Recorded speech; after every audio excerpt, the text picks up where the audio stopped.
Hey guys, it's Morgan coming back to you guys with another... I'm losing my mind. Here we go. Hey guys, it's Morgan coming back to the week with you. I cannot speak. Son of a... It's all Zach Sheets' fault. Guys, it's Morgan coming back with another Shlog here at Highland Cycles. This is our weekly vlog where we show you what happens at a little motorcycle shop in Western Colorado. I just got done racing the Shady Burrow Enduro.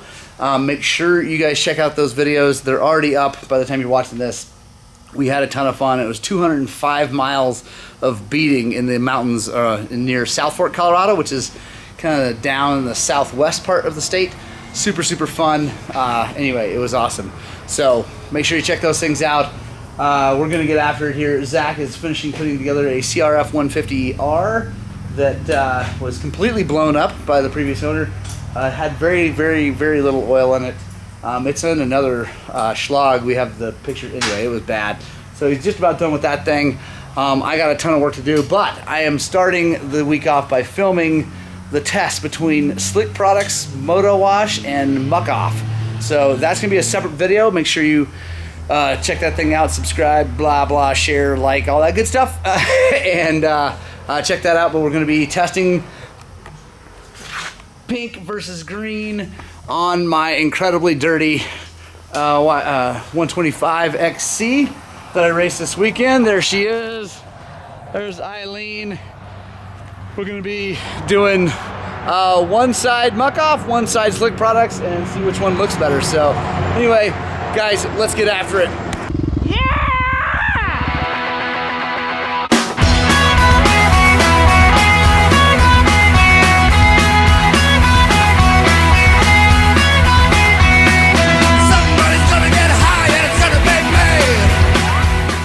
Alright guys, next on the lift is this super crazy clean 2017, I believe, 450 XCF that's got lights and stuff on it. He's made it street legal, and it's, well, I don't know if it's actually street legal because it does not have a tail light, but it's got a headlight. Anyway, so we are preventatively putting a DIRTBIKES cam chain tensioner in it. And the reason I'm bringing you along is I want to show you exactly why the DIRTBIKES cam chain tensioner is better and what the differences are, also and show you guys how to do it. It's pretty easy, no big deal, but there are a few steps you got to follow so that you don't mess things up. So I'm going to put you guys down. I'm going to take the tank, the seat, and everything off, get everything out of the way, and then we'll go to it. The cam chain tensioner on these is hidden down in there, which is kind of a pain in the butt. But it's all right. Yeah, I'll put you guys down, get all that stuff out of the way, then we'll go to it. All right, guys, we got everything out of the way. One of the beautiful things about these four-stroke KTMs, and this is a 350, excuse me, I said 450, but it's a 350, is that the pipe won't come off unless you take the shock off. And anyway, it's a nightmare. So in the subframe, but good thing is we don't have to worry about that. We loosened it up. And now we can get in here with a wrench and get everything that we need to get. The other thing you got to do is take the coolant hose that goes from here to here off. That just makes life a lot easier. And then now what we got to do is we got to set this thing at top dead center compression. Because if we don't, when we release tension on this cam chain, the cams will skip. The gears on the cam chain will skip time, and then we're gonna have to take it all apart and retime it and all that. And if we don't take it all apart, retime it, then it'll blow up. So that is a very important thing to do, especially on the 350s. I think the newer 450s and stuff like that, you don't have to because it's a single cam with one gear. But anyway, you got to do it on these. Just make sure you do it. So the way to lock it in is there's a hole right there. You can't see it. It's going to be impossible to show you guys with the camera, but as I rotate the motor using the ratchet over here on this side, there's a divot, like a V-notch in the crank web, and when that comes up, that means the bike's at top dead center. We need to make sure it's a compression and not overlap, because if we have it at overlap, then they'll skip time also. So we got to make sure we got it top dead center compression. Just going by feel, I can just tell when it's coming up on compression. So anyway, we'll get that done and set that, lock that in, and then we'll take this apart and show you guys the difference between this tensioner and the DIRTBIKES tensioner. Alright guys, so here is the stock cam chain tensioner, and there's a spring inside here, and there is a mechanism that keeps it from going back, but it doesn't work very well, and it basically relies on hydraulic pressure to come in through here and extend this to then put pressure on the cam chain. Like I said, there is a mechanism in here that kind of keeps it from coming back, but obviously you can see it doesn't work that well, and eventually they fail. So I don't like them very much. Here is the DIRTBIKES version, and I'm not going to take it apart, but let's see. If you look in focus, if you see that thing in the middle there, it's hard to see, but there you can see right down inside there. So it's a flat bar basically. Well, what that is inside here, that is a cam that pushes out and causes the so let me back up. So that is part of a cam, and inside here there are grooves on the inside, and when you push on that, it cams out and keeps it from coming back. So with the DIRTBIKES tensioner, you get a spring that goes in and pushes against that cam. Then as it comes out, it keeps it from moving. So you can drop it if you know which way to turn it. There we go. And let me see if you guys can hear this. If I push, listen real close. So hear those clicks? That is the little cam going on the grooves. So that's why this is better. When you put this all in there and install it correctly, it goes in, pushes on it, and it won't let it come back. So I like this a lot better as a mechanical stop that keeps it from causing problems. So so what we're going to do is we're going to take this, we're going to slide it in. This O-ring goes on the outside of that little groove right there. And we're going to slide her in with this fully collapsed. There we go. And then we're going to slide that in, and then we take this outside piece, comes over, pushes that up tight, nice and good, and then we take this spring, put it in, then we put the final cap on, and then we're good, no more problems. Alright guys, so we've got the cam chain tensioner all back in, installed. Like I said, it's super easy. What I showed you before, the important part is actually getting that O-ring on the right side, that ridge. That makes a big deal. The other thing is putting the cap over the tensioner before you slide it in, makes it go past the frame. Otherwise it's pretty much impossible to get that cap on there. But so anyway, we got it all in there, everything's good. I took the lock out of the crank.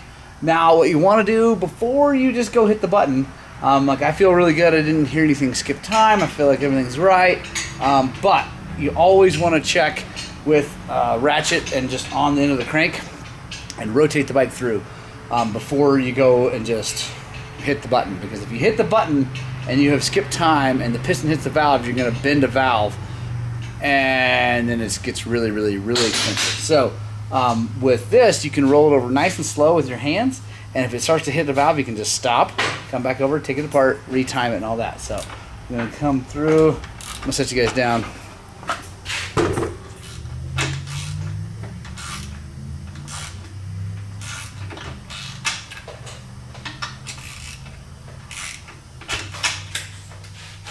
Right on.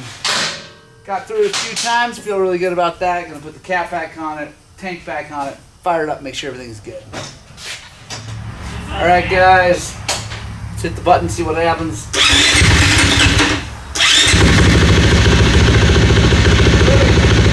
Nice and quiet, just like it should be. We're all good, that's how we're doing with this bike today. So, smoke that spilled a bunch of coolant that you wanted back in there. So probably the pipe and everything. I'm going to go wash this thing off, and yeah, we'll get on to the next job. Useless. Domestic disputes at Highland Cycles. I love it. There it is. Shut up. So much anger. It's good. All right, guys. So I got the 125 up here on the lift. I was putting a new pipe on it. Let me show you what I did to the pipe during the Shady Burrow. Yeah, I did that. It was bad. It bent everything, the hanger, and did this to the stinger. So I don't think she's really fixable. Well, anything's fixable, but I don't know if it's worth it. So I might try fiddling with it later. But I went ahead and put the stock pipe back on. So that's back on there. We're good to go. All right, guys. Next on the lift, I got the big iron up. I got a KTM 50SX. We are going to be replacing the water pump drive gear with an aluminum one, and then also hopefully fixing the Kickstarter. The Kickstarter on these things, it sucks. If you kind of like, if you kick it too fast, it skips, which is weird. Anyway, so I got the fix for that, and then this one doesn't come back up. So this one, you like that, and it stops. And it's been getting too hot. That's why we're messing with the water pump gear. So let's take this thing apart and get inside and see what's up. All right, guys. This is disgusting. This is like super disgusting. So I gotta clean all this up and see what's going on here. But it is like, I don't know if they've changed the oil in forever. He knows better than that. I've told him a million times that he's got to change the oil way more often. So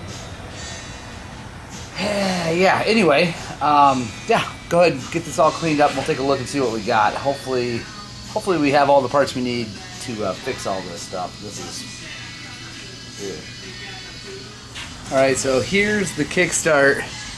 The reason it failed. See, the spring broke, at least the spring part of the kickstart failed. So I think he got us that. He had to get a bunch of parts because it's been super hard finding anything, so I'm hoping he's got everything. Wrong parts, everybody. So Mr. Croft, I told him what to get, and it looks like these are definitely supposed to be the right parts. Like they're the kind of the right thing, but just not for the right model. So boo, now we're gonna have an open motor. Boo, boo, boo, boo. Oh well. It's alright. Alright, guys, so he did get the wrong parts, but he also got some of the right parts. Let me show you.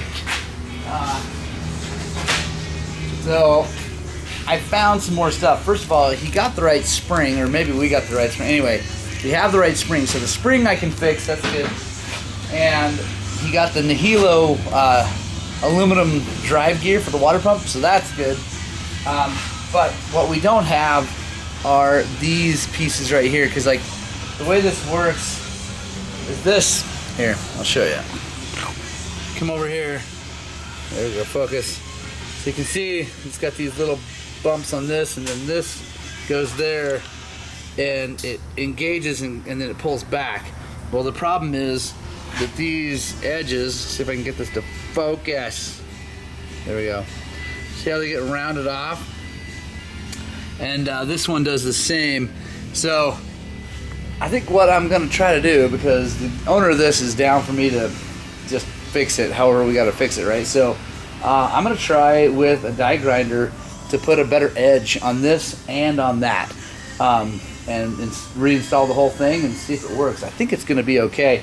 If not, we'll get the parts. It's no big deal. He doesn't really care about that. So unfortunately, the kicker thing he got is not the right thing, but at least this is in the spring. So we should be able to get this thing all dialed in and working.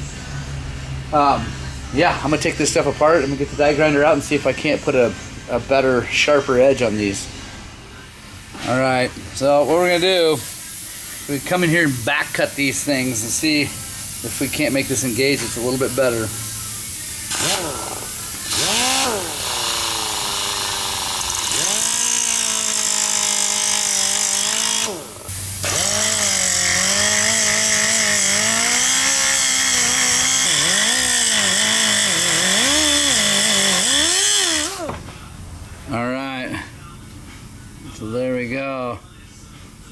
back cut them all. Now I'm gonna get the other piece that this engages with and do it too.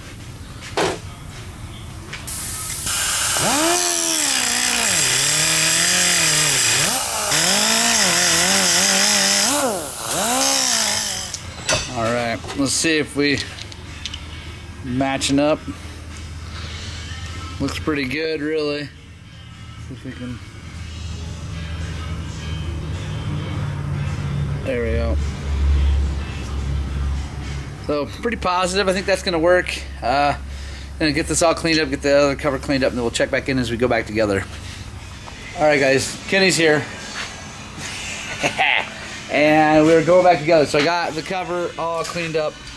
We got the aluminum guy. Gonna go right on here. And it keys in. You can see it's got a hex thing. Keys in right there. So we'll get that all on there. We got our new parts. We got this part back on that's now been cut.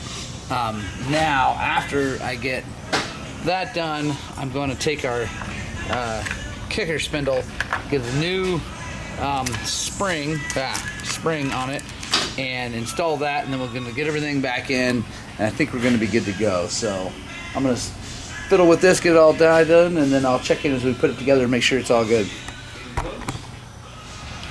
Alright guys, got everything back in there.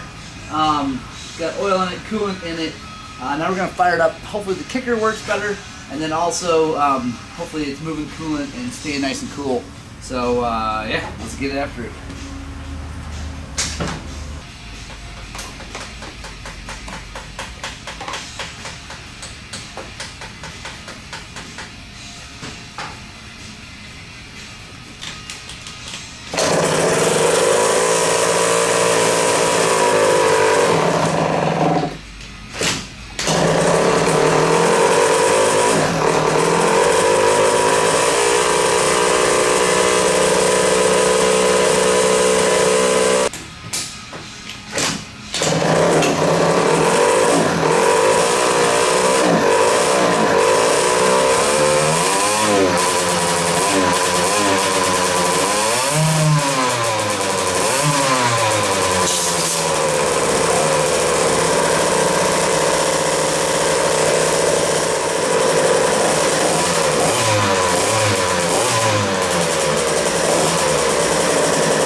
Alright guys, so no. I have to quickly, because really funny things do happen here.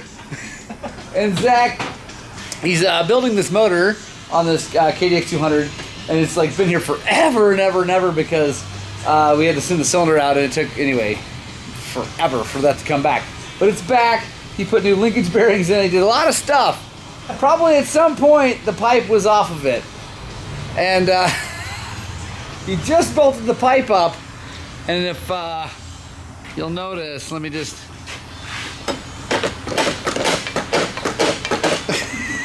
so it's got a permanent triangle on it, but not in a way that's at any use at all. So so I had to quick run and grab the camera because he almost had it off. But fortunately we got it.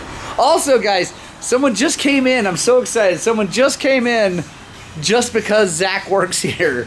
A guy from Missouri came in, and he said his buddy knows that there's a guy named Zach Sheets that works here, probably through YouTube, through you guys. So that's awesome. Zach is becoming more famous, and I love it. We're going to eventually get him so famous that he has to just stand up front for an hour signing autographs, people's breasts and things like that. So, all right, the 50's good to go. Get back to work. All right, guys, mail time. Super stoked. I got some really cool stuff. I'm really happy about this. It is the Trail Riders of Arizona sent me some awesome stickers and their card and a really lovely note. So thanks for all you do for the dirt bike community. If you plan to visit Tucson again for the Copper Classic, be sure to look me up at the registration area. They just got done with their trip to Colorado. I met Gary Thring. This is from George Wysopel, I think is how you pronounce it. Anyway, George, sorry I butchered your last name, but thank you so much. I love the stickers. I love doing what I can for the dirt bike community. It's been nothing but awesome for me. So, yeah, I'm going to take this and put it up in my area for all the notes that you guys send me. So I really appreciate it when you guys send me a handwritten note. It does mean an awful lot. So I'm going to staple this thing up, and then we got more cool stuff. All right, next on the list for mail time. This is something I ordered for our upcoming trip to Idaho from Mr. Bill Dart of Bill Dart Trails up in Klamath, Oregon. These are his personal handmade maps of all of Idaho, basically. All the really cool stuff. So, yeah, I'm really excited. I borrowed a set from my buddy Sean Smith last year for it, and this year I decided to buy my own because Sean needed his maps back, and I'd like to support Bill. Bill's also the guy that made the chainsaw mount that I use for the dirt bike, which I'll be putting back on for that trip. And yeah, anyway, I won't go through. Anyway, they're awesome. If you guys are interested in getting his maps, it's just BillDartTrails.com. I think I'll put a link in the description. And yeah, he's got, you can buy the whole bundle. I think it's $50 for all of them, and there's a, I mean, there's a ton. So yeah, it's got all his maps. It's got all the notes, like whether you need to carry a chainsaw. Most anyway, they're great maps. Really excited about that. And finally, really amped about this.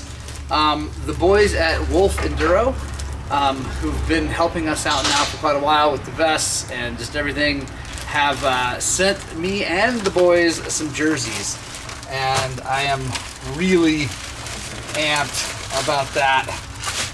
So let's check them out. This one is my kid's. He is rolling with the black jersey, white sleeves. It's gonna be awesome. It's a small, still pretty big, but it's a small, which is good because he's tiny. So that's awesome. Here is Thomas's. Black with gray accents. Cool Wolf logo, pretty rad. And then I chose the one that is supporting Mission 4, which was their big push to help veterans. And yeah, so they were, Wolf does a ton of work with vets, and I just appreciate everything they do. So I think it's pretty cool. It's yeah, every jersey I've ever had from them, which is now this will be the third one, has been really burly. I haven't had any issues with tearing them on limbs of trees and things like that. They've been really strong. Thank you guys, thank you Luke, everybody at Wolf Enduro, thank you guys so much. Really happy to rep you guys. Also, I want to let you guys know, in on a little thing that Wolf is doing. It's the Wolf X Here new website. It's wolfxhere.com. I'll put a link in the description. And it's a really cool website. It's a dedicated website where you can put your pin on you or your business or whatever, and put info like links for social media, stuff like that, who you are, and then it puts it on this huge map of the world. It's not just the United States, it's of the whole world, and people can find you, get a hold of you through your social media or your phone or whatever you decide to put on there, and then you guys can link up and ride. You can put events up. We've got events up. We've got 3 events up already on the website, so make sure you check it out. If you're interested in getting on there, I have an invite code that I can send you. So if you're interested, send me an email, morgan@highland-cycles.com, and I'll send you the invite code that's specific to Highland Cycles, and you guys can get on there. It's super cool. Make sure you check it out, even if you don't like go on and be like a member or on or whatever. It's really cool. Like I said, it's wolfxhere.com. So I gotta get back to work.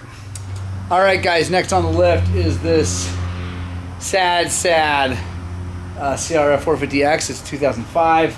I say sad because someone is not taking very good care of it at all. It's set outside. It's got a lot of twigs and like maybe some woodland creatures in it. The seat is, anyway, whatever. It's, yeah, so I don't know the last time it ran, but I did just roll the Kickstarter through with my hand. It does feel like it's got compression, so probably the valves might be okay. We'll see. But gonna start probably with the carburetor. But first, what I'm gonna do is I sprayed some brake cleaner on the air filter, and now I'm gonna kick it to see if it makes noise. If it does, then we know we don't have a giant problem.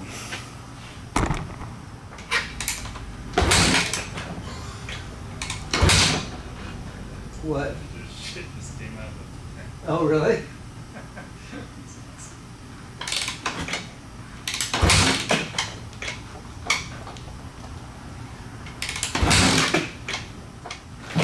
Alright guys, so it's not doing anything. It does feel like the motor's okay.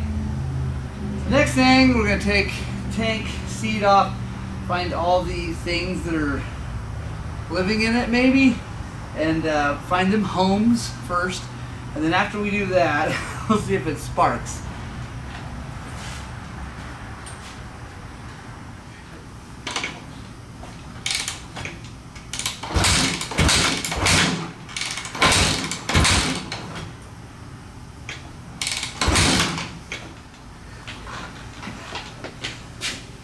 Alright folks, so I've now taken the spark plug out. It does spark.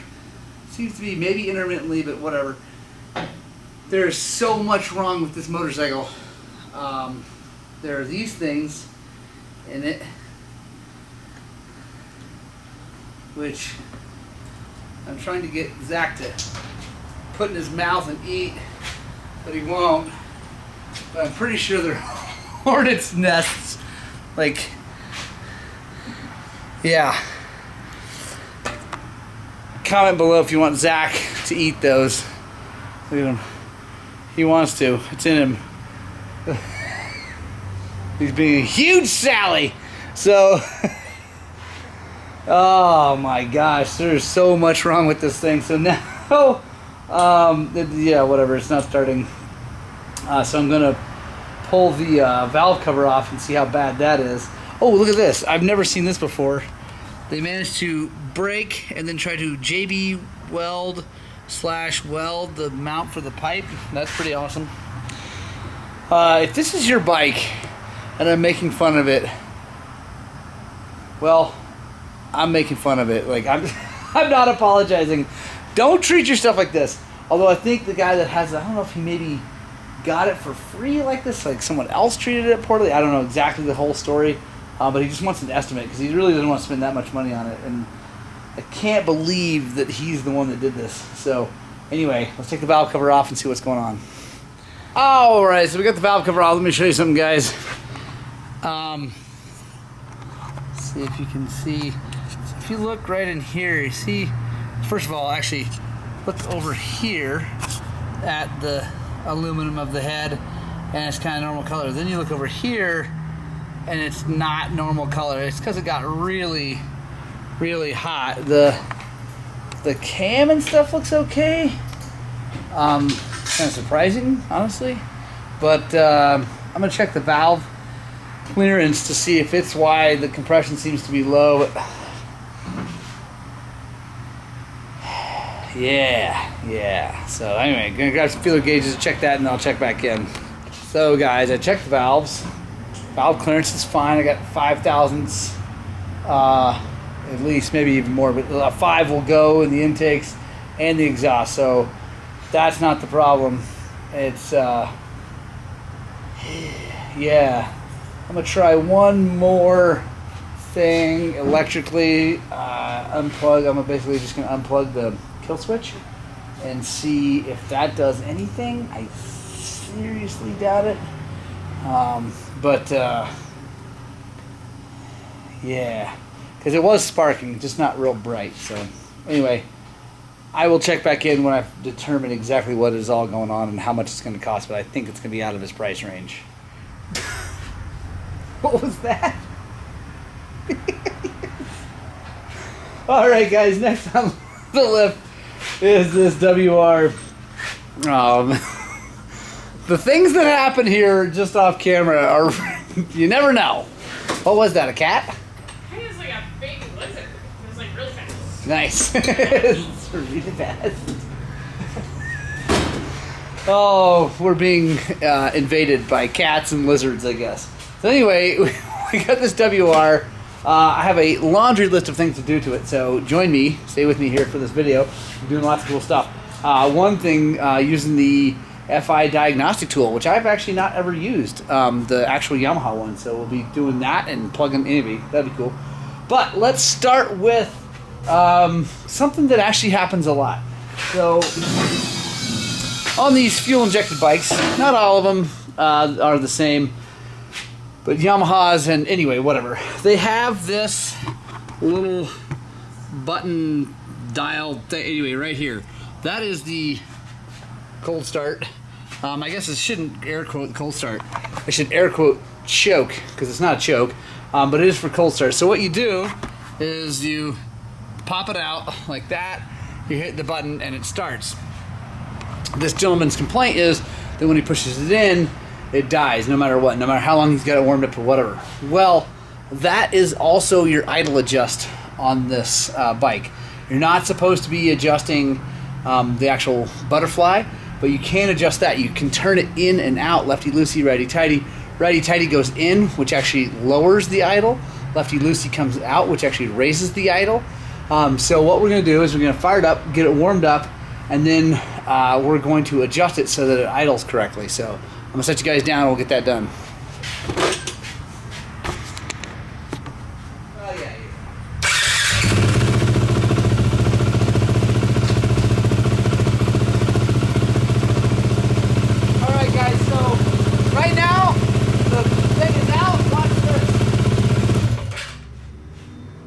That's alright. What I'm going to do is I'm going to turn it lefty-loosey a bunch, because I can always go back in. So, and it just slowly but surely comes out while you're doing that.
Alright guys, so got the diagnostic tool hooked up, and let me just show you how we're going to do this.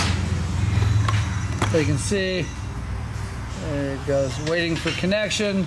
So what we're going to do is we're going to hold down the mode button and turn the key on the bike.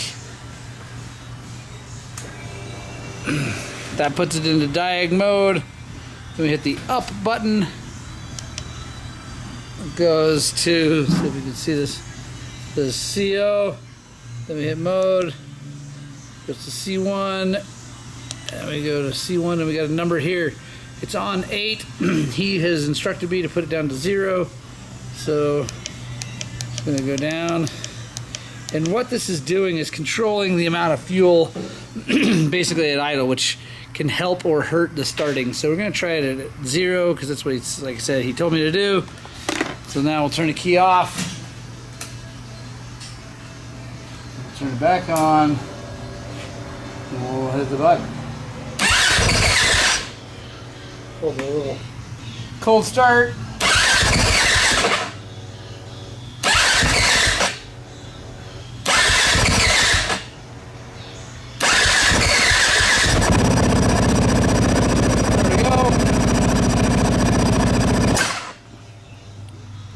Come on, baby.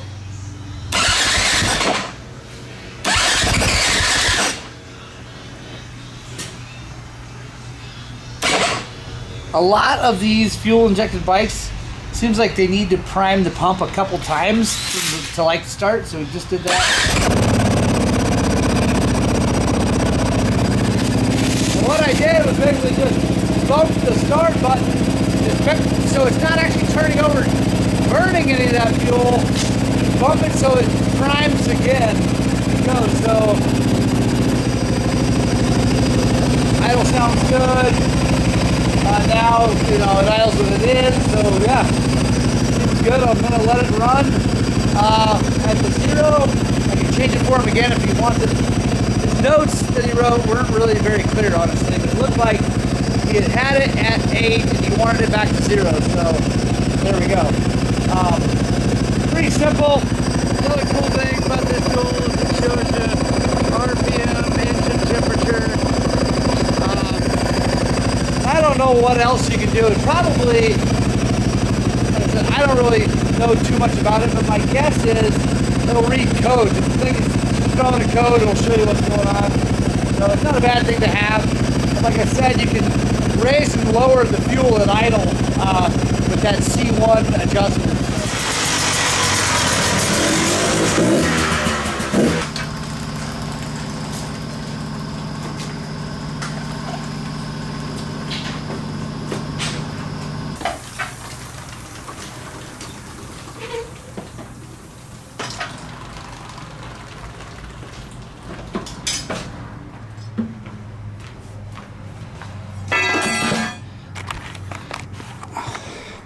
Right on, guys. That's the end of the week. Thanks for joining us. I hope you liked this Shlog. If you did and you're new here, go ahead and hit the subscribe button. That would be super rad. Also, just know that we are working on the cage match between Zach and I.